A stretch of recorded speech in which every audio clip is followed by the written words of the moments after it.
प्राणदीपं शिवं शिवं महुकाररूपं शिवं शिवं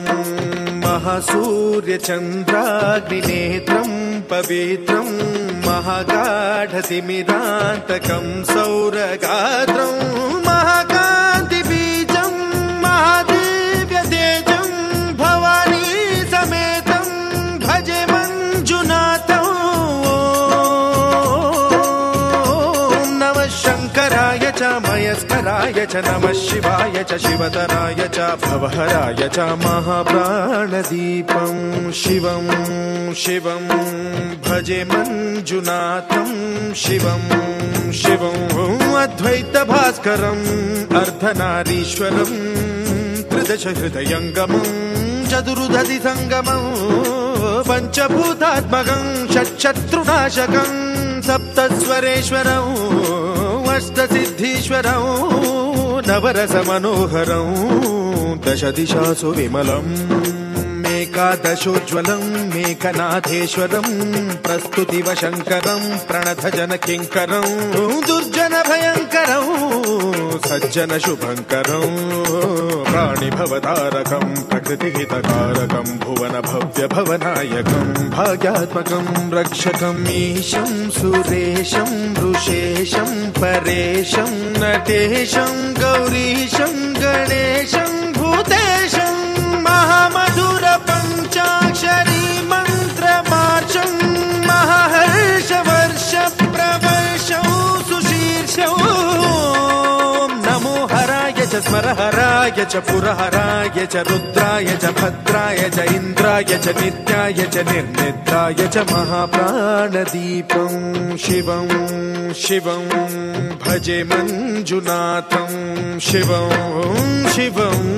दं दं दडं दं दडं दं दडं दं दठक्कानिनादनवताण्डवाडम्बरं तद्दिम्मि तगदिम्मि दिद्दिम्मि दिमि दिम्मि सङ्गीतसाहित्य सुमकमलबम्बरम् ओङ्कार ह्रीङ्कार श्रीङ्कार ऐङ्कार मन्त्रबीजाक्षरं मञ्जुनाथेश्वरं ऋग्वेदमाद्यं यजुर्वेदवेद्यं सामप्रगीतम् अथर्वप्रभातं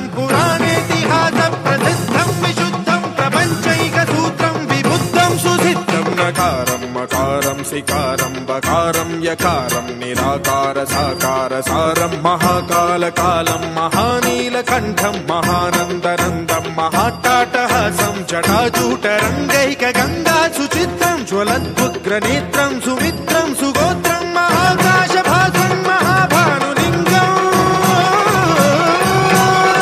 महाभद्रुवर्णं सुवर्णं प्रवर्णं सौराष्ट्रसुन्दरं सौमनाथेश्वरं शैलमन्दिरं श्रीमल्लिकार्जुनम् उज्जयिनीपुरमहाकाळेश्वरं वैद्यनाथेश्वरं महाभीमेश्वरम् अमरलिङ्गेश्वरं रामलिङ्गेश्वरं काशीविश्वेश्वरं परं ग्रीष्मेश्वरं त्र्यम्बकाधीश्वरं नागलिङ्गेश्वरं श्रीकेदारलिङ्गेश्वरं लिङ्गात्मकं ज्योतिलिङ्गात्मकं वायुलिङ्गात्मकम् आत्मलिङ्गात्मकम् अखिललिङ्गात्मकम् अग्निसोमात्मकम् अनादिम् अमेयम् अजेयम् अचिन्त्यम् अमोघम् अपूर्वम् अनन्तम् अखण्डम्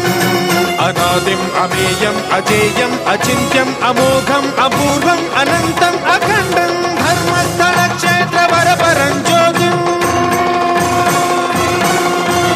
धर्मस्थलक्षेत्रवरपरं ज्योतिम् धर्मस्थलक्षेत्रवरपरं ज्योतिम्